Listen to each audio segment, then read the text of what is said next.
Bismillahirrahmanirrahim. In the previous video, we did mechanism of cell injury, and in that mechanism, we did ATP depletion. Now, second is we are going to do mitochondrial damage. Your blood vessels are intact; they are doing their work well. Oxygen is coming to your cell well, but what happens? Your mitochondria inside the cell is damaged. So, what will be consequences of that? When mitochondria is damaged, less ATP will be produced. And what are the consequences of less ATP? Three consequences that we studied earlier. One was sodium potassium ATPase pump won't work. There will be cell swelling and accumulation of water inside the cell. Anaerobic glycolysis will be taking place, leading to lactic acidosis and nucleus clumping and decreased protein synthesis. All of these, they are consequences of your ATP not being produced well. So when mitochondria is damaged, less ATP will be produced. That was the situation. Then reactive oxygen species will be produced in more number.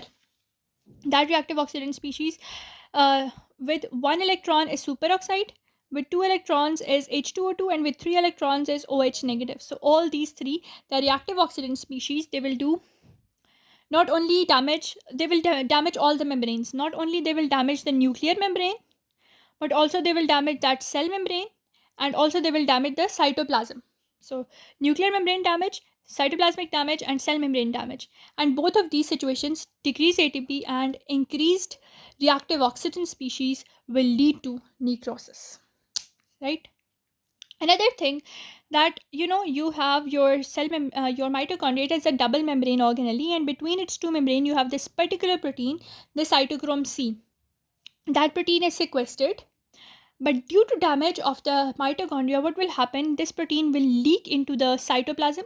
When it will leak into the cytoplasm, whole of the cytoplasm will think that cell injury has taken place. It is an injury marker, and when that happens, cell does a very special thing: a programmed cell death, that is apoptosis, will take place.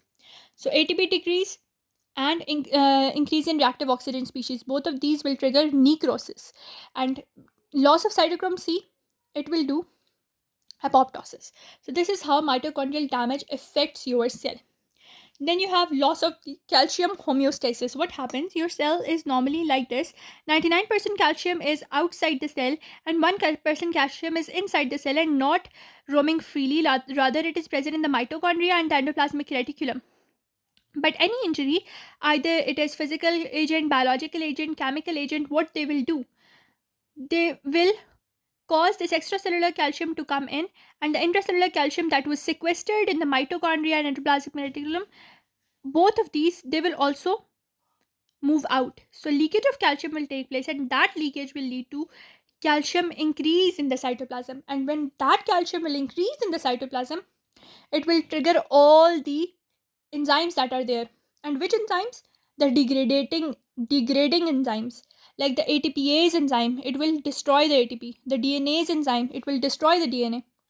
And phospholipase and protease enzyme, that will lead to all the membrane damage. So loss of calcium homeostasis will do what? It will activate DNase, ATPase, phospholipase, and protease. The phospholipase and protease will damage all the membranes. The DNase will damage your DNA, and that ATPase will damage all the ATP. So the cell will go in a state of major damage. So with that, we are done with the mitochondrial damage and loss of calcium homeostasis. Now there are a large amount of membranes present in your cell. Your cell has this plasma membrane, then it has your mitochondrial membrane, then it has your organelles like the lysosome. So all these membranes are there. So first of all, what happens if the membranes are damaged? The membrane, this one, the lysosomal membrane, is damaged. When that lysosomal membrane is damaged, the lysosome, is a bag filled with acids, and when that bag is damaged, and all the acids will leak into the cytoplasm, and what it will do, it will activate the acid hydrolases, and that acid hydrolases will lead to all the organelles that are present inside the cell. They will undergo damage, they will be degraded, and it will lead to cell death. And the cell death will not be planned, rather it will be necrosis, accidental cell death. Then the mitochondrial membrane damage, we always know. In the previous in this video, I was discussing what will happen whenever the mitochondria and its membrane is damaged. It will lead to cytochrome C, first of all, will increase. It will lead to apoptosis. Then two types of necrosis will be triggered, one by decrease ATP, other by increase in the reactive oxygen species. So they will do necrosis.